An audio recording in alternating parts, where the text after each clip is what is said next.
কাউকে কাঁদানোর আগে একটি কথা মাথায় রাখবেন, চোখের জলও কিন্তু অভিশাপ দেয়। ভুলটা হয়তো আমারই ছিল, কারণ স্বপ্নটা যে আমি একাই দেখেছিলাম। বাস্তবতা হলো, নতুন মানুষ পেলে পুরান মানুষের কদর কমে যায়। কারো অবহেলিত ভালোবাসা হওয়ার চাইতে সারা জীবন একা থাকাটা অনেক ভালো। রাত্রি যত গভীর হয়, নিজেকে তত বেশি একা লাগে। চেয়েছিলাম ভালোবাসতে, কিন্তু কখন যে বিরক্তির কারণ হয়ে গেলাম বুঝতেই পারিনি। সবাই বদলে যাওয়াটাই দেখে, কিন্তু বদলে যাওয়ার কারণটা কেউ দেখে না। আজ জীবনের বোঝা বইতে গিয়ে দেখলাম স্কুল ব্যাগটার বোঝা অনেক হালকা ছিল। মাঝে মাঝে মনে হয় পৃথিবীর সমস্ত সমস্যার কারণ আমি না থাকলে সবাই ভালো থাকতো।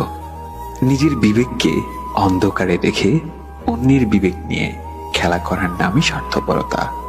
সব স্বপ্ন কখনোই পূরণ হওয়ার নয়, কারণ এটা তো দুনিয়া, জান্নাত নয়।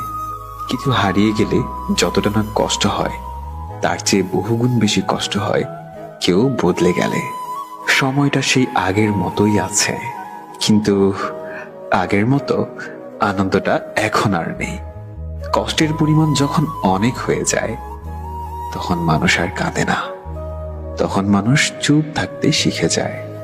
মাঝে মধ্যে ভালো থাকার জন্য সবাইকে ছেড়ে দিয়ে একা থাকা উচিত। প্রত্যেক ভালোবাসায় দুইজন সুখী হলেও তৃতীয় একজন অবশ্যই কষ্ট পাবে। এটাই হয়তো পৃথিবীর নিয়ম। রাত জাগা মানুষগুলো অনেক অসহায়, কারণ তাদের অনুভূতিগুলো তারা কারো কাছে প্রকাশ করতে পারে না। মিথ্যা আশ্বাস দিয়ে কাউকে সাময়িক আনন্দ দেওয়া চাইতে সত্য বলে কষ্ট দেওয়াটা অনেক ভালো। ছোট্ট একটি ভুলের কারণে যে মানুষটা অজুহাত দেখিয়ে চলে যায়, সে কখনোই পাশে থাকার যোগ্য না। মানুষ কখনোই ইচ্ছে করে বদলায় না। কিছু মানুষের অবহেলা, কিছু স্মৃতি আর কিছু পরিস্থিতি মানুষকে বদলাতে বাধ্য করে। আমি অল্পতেই রাগ করতাম তুমি আমার রাগ ভাঙাবে বলে, কিন্তু তুমি যে আমাকে ভুলে যাবে এটা আমি কখনোই ভাবতে পারিনি।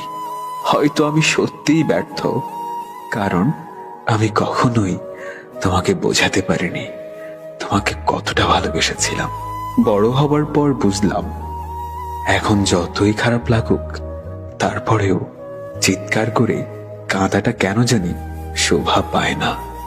এখন আমি হাসতে ভালোবাসি, কারণ হাসিটাই আমার দুঃখ লুকানোর একমাত্র ওষুধ।